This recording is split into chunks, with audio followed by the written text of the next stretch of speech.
Hi, welcome to Roy's Book Reviews. Today I would like to talk about two novels. The first one is Farewell, Amethystine by Walter Mosley. If you have read Easy Rawlins stories by Walter Mosley in the past, you know the drill. What to expect, what not to expect, what you like and want more of, which will lead you to the next one.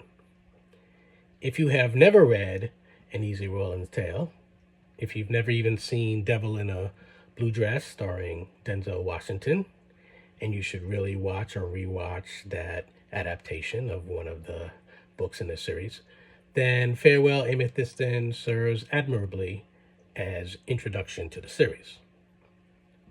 In it, Easy Rawlins is older and more appreciative of a good nap and relaxed time at home with family than in earlier installments.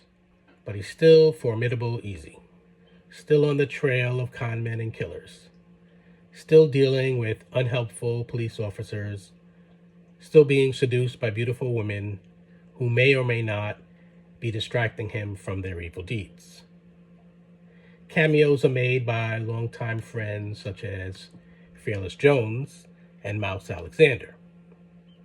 The details of the crime being investigated in Farewell Amethystine don't matter too much. To be honest, I can't say that I fully kept up with how Easy followed one set of clues in a serpentine path until reaching the end of the trail. It's his manner of interacting with friends, foes, and individuals of uncertain character that captivates the reader. Walter Mosley's prose carries us along in his signature style from a bygone era that makes the pages quite easy to turn. If you enjoy pulp fiction from authors such as Raymond Chandler and Dashiell Hammett and Elmore Leonard, be sure to add Walter Mosley to your lineup. In addition to elements familiar from other hard-boiled crime books, Mosley's Easy Rawlins is a black man operating in a white world, providing extra challenges and hurdles for the private investigator to deal with while investigating the criminal underworld. Walter Mosley is a talented author who occasionally leaves his patented crime novels behind and gifts us with a very different sort of story. The Last Days of Ptolemy Gray is one such example that I highly recommend. As for his Easy Rawlins stories, I recommend them as well and invite you to choose your reading order. Chronological, alphabetical, grouped by cover color, it doesn't much matter. Just jump in, the water is warm. It has been several years since the last Easy Rawlins book I read, and it may be several years until I read the next one. When I do make my return, I know I'll be immediately drawn into a comfortably dangerous literary landscape. And I know that Rawlins will figure out a way to get to the bottom of things.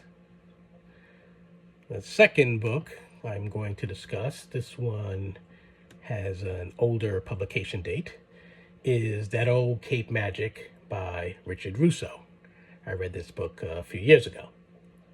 Now, having been awarded a Pulitzer Prize for Empire Falls, I came to Richard Russo's novel That Old Cape Magic, knowing that his writing quality was likely to impress me. In That Old Cape Magic, he paints the portrait of a middle-aged man who has reached an impasse, a proverbial fork in his road. For decades, he has attempted to prove that he is not his parents' son, that he is a better person than either of them ever was or had any intention of being.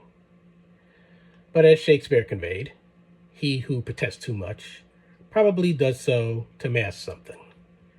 Perhaps what Jack Griffin is proclaiming to be so is inaccurate, although not so much a lie as an attempt to shape reality and his identity into a more pleasing form. Those who know us best, faithful spouses and loyal friends and family members who have been around for the long haul, cannot be fooled nearly so easily as we sometimes manage to fool ourselves. We may explore the past to help us figure out how we got where we're at and to determine what changes are needed to get us where we want to be.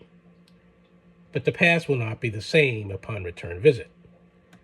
As our perspective changes, so too does the appearance of our experiences.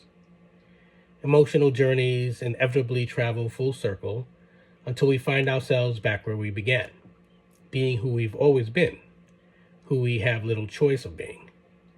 If we're lucky, those we abandoned to go exploring will await our return. What's learned by Jack in that old Cape Magic is that we're going back to where he was happiest, in this case, the place where his childhood summers were spent and where he honeymooned with his wife, is not the same as returning to how and why life seemed much sweeter then. Russo delivers this message in his novel with grace and comforting elegance. So that is all I have to say about both books. I highly recommend both of them. Until next time, happy reading.